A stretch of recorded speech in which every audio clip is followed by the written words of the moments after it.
Hello friends, मैं अनंत कुमार आप सभी का स्मार्ट स्टडी में स्वागत है। कैसे हैं आप लोग? उम्मीद करते हैं आप सभी अच्छे होंगे। हम लोग पढ़े एनसीईआरटी सार संग्रह। एनसीईआरटी सार संग्रह हम लोग देख रहे हैं हिस्ट्री पोर्शन को। हिस्ट्री पोर्शन में भी हम लोग देख रहे हैं आधुनिक भारत के इतिहास को।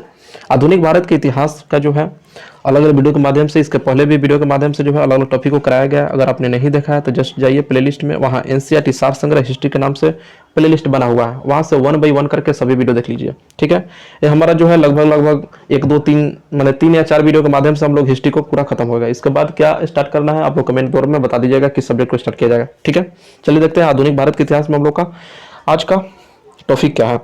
आगे जाने से पहले अगर चैनल पर नया है तो चैनल को सब्सक्राइब कर लीजिए और बेल आइकन का बटन तो दबा ही लीजिएगा, जिससे नोटिफिकेशन को आपको पहले पहुंचेगा। ठीक है, इन सभी का अगर पीडीएफ चाहते हैं तो आप डिस्क्रिप्शन में जो है टेलीग्राम लिंक को दे दिया जाएगा, वहां से आप लोग ज्वाइन कर लीजिएगा। ठीक है, चलिए देखते हैं हम लोग टॉपिक को चलते हैं।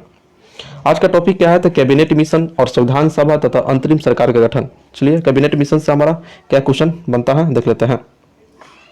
इस चैप्टर से आपका पहला क्वेश्चन दिया हुआ है स्क्रीन पर कि ब्रिटिश प्रधानमंत्री इटली जो लेबर पार्टी से थे द्वारा भारतीय नेताओं से बातचीत के लिए किस संविधान दल का गठन किया गया?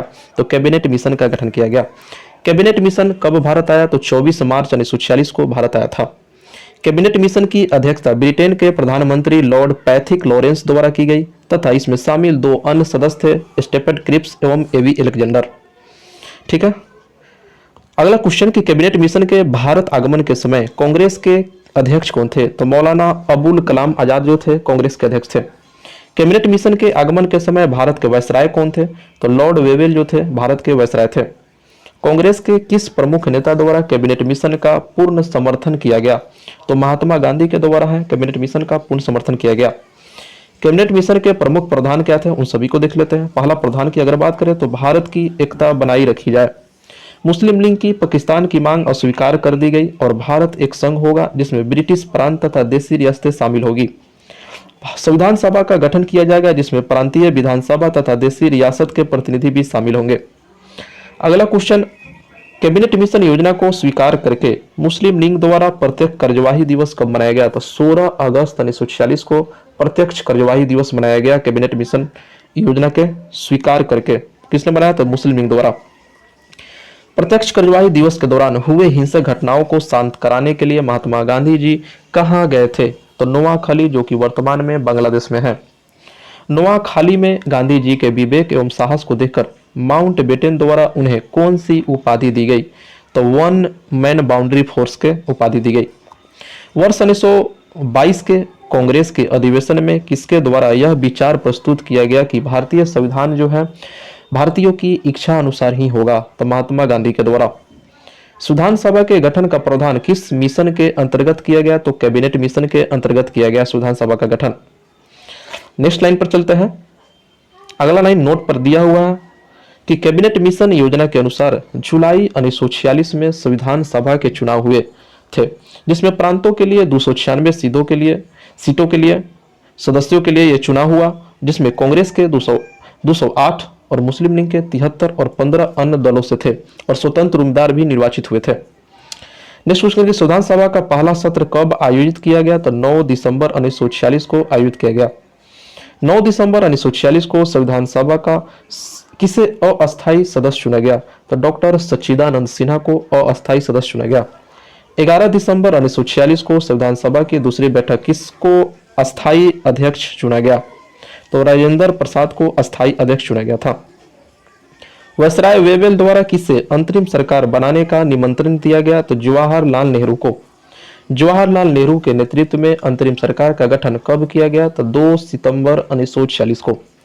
लियाकत अली सहित मुस्लिम लीग के 5 सदस्य कब अंतरिम सरकार में शामिल हुए? तो 26 अक्टूबर 1946 को शामिल हुए। अंतरिम सरकार का मंत्रिमंडल जो है और विभाग का नाम और कौन विभाग किस सदस्य जो है संबंधित है उन सभी को देखते हैं। कार्यकारी परिषद के उपाध्यक्ष और विदेश मामले एवं राष्ट्रमंडल से संबंधित मामले जो थे जवाहरलाल नेहरू के पास था। गृह सूचना एवं प्रसारण विभाग तथा रियासत संबंधी मामले किनके पास था? तो वल्लभ भाई पटेल को दिया गया था। रक्षा विभाग बलदेव सिंह को और उद्योग एवं आपूर्ति विभाग जो था जॉन मथाई को दिया गया था। शिक्षा विभाग सी राजगोपालाचारी के पास था और कार्य खान एवं बंदरगाह की जो था CH भाभा के पास था। खाद्य एवं कृषि विभाग के सदस्य कौन थे? तो डॉक्टर राजेंद्र प्रसाद थे। और रेल विभाग के जो थे आसफ अली, श्रम विभाग के जगजीवन राम और वहीं वित्त विभाग के लियाकत अली थे। नेक्स्ट लाइन क्या दी हुआ कि अशफाक उल्लाह खां पहले मुस्लिम क्रांतिकारी थे जिन्हें स्वतंत्रता संघर्ष के दौरान फांसी दी गई थी। चलिए नेक्स्ट टॉपिक को चलते हैं। अगला टॉपिक है भारत का विभाजन एवं स्वतंत्रता। ठीक है, हिस्ट्री का आपका लास्ट टॉपिक है भारत का विभाजन एवं स्वतंत्रता। इसके बाद हम लोग मिसलिनियस यानी विविध को पढ़ेंगे। एक या दो माध्यम के वीडियो के माध्यम से विविध भी खत्म कर लेंगे, उसके बाद नेक्स्ट सब्जेक्ट पर चलेंगे। चलिए भारत का विभाजन से संबंधित क्वेश्चन क्या क्या बनता है उन सभी देख लेते हैं। पहला क्वेश्चन कि 26 जनवरी 1947 को किस ब्रिटिश प्रधानमंत्री द्वारा जून 1948 से पहले भारत छोड़ने की घोषणा की गई? तो क्लीमेंट इटली के द्वारा। क्लीमेंट इटली ने लॉर्ड वेवेल के स्थान पर किसे वायसराय नियुक्त किया गया? तो लॉर्ड माउंटबेटन को। माउंटबेटन द्वारा विभाजन के साथ सत्ता हस्तांतरण के लिए योजना कब प्रस्तुत की गई? तो 3 जून 1947 को। किस योजना को 3 जून योजना के नाम से भी जाना जाता है? तो माउंटबेटन योजना को 3 जून योजना के नाम से जाना जाता है। माउंटबेटन योजना के प्रमुख प्रावधान क्या है उन सभी को देख लेते हैं। पहला प्रावधान है कि पंजाब और बंगाल में हिंदू मुस्लिम बहुसंख्यक जिलों के प्रांतीय विधानसभा के सदस्यों की अलग बैठक बुलाई जाए। उनके प्रतिनिधियों को यह निश्चित करना था कि प्रांत का विभाजन हो अथवा नहीं। ठीक है, विभाजन होने की दशा में 2 डोमिनियन यानी भारत और पाकिस्तान तथा 2 संविधान सभाओं का निर्माण किया जाएगा। उत्तर पश्चिमी सीमांत प्रांत तथा असम के सिलहट जिले में जनमत संग्रह द्वारा यह पता लगाया जाएगा कि वे भारत के किस भाग के साथ रहना चाहते हैं। विभाजन के गतिरोध को दूर करने के लिए एक सीमा आयोग का गठन भी किया जाएगा। भारत विभाजन के संदर्भ में वर्ष 1947 में नियुक्त सीमा आयोग की अध्यक्षता किसने की थी? तो सिरिल रेडक्लिफ को अध्यक्षता बनाया गया था। कांग्रेस के किस अधिवेशन में भारत के विभाजन का प्रस्ताव स्वीकृत किया गया था? तो दिल्ली अधिवेशन में। भारत का विभाजन स्वीकार किए जाने के समय कांग्रेस का अध्यक्ष कौन थे? तो जेपी कृपलानी था। वह कौन राष्ट्रवादी मुस्लिम नेता था जिसने विभाजन को कभी स्वीकार नहीं किया? तो खान अब्दुल गफार खान के द्वारा। माउंटबेटन ने भारत की आज़ादी के लिए डिकी बर्ड प्लान तैयार किया था जिससे नेहरू ने यह कहते हुए अस्वीकार कर दिया था कि यह योजना भारत का बाल्कनीकरण को आमंत्रित करेगी, इसलिए इस योजना को बाल्कन प्लान भी कहा जाता है। नेक्स्ट लाइन को चलते हैं। अगला लाइन दिया हुआ है कि ब्रिटिश संसद द्वारा 18 जुलाई 1947 को किस नाम से माउंटबेटन योजना को स्वीकृति प्रदान की गई? तो भारतीय स्वतंत्रता अधिनियम 1947 के द्वारा। भारतीय स्वतंत्रता अधिनियम 1947 के कुछ प्रावधान हैं उनको देख लेते हैं। पहला प्रावधान दिया हुआ है कि 15 अगस्त 1947 से भारत को भारत और पाकिस्तान के नामक 2 भागों में बांट दिया जाएगा।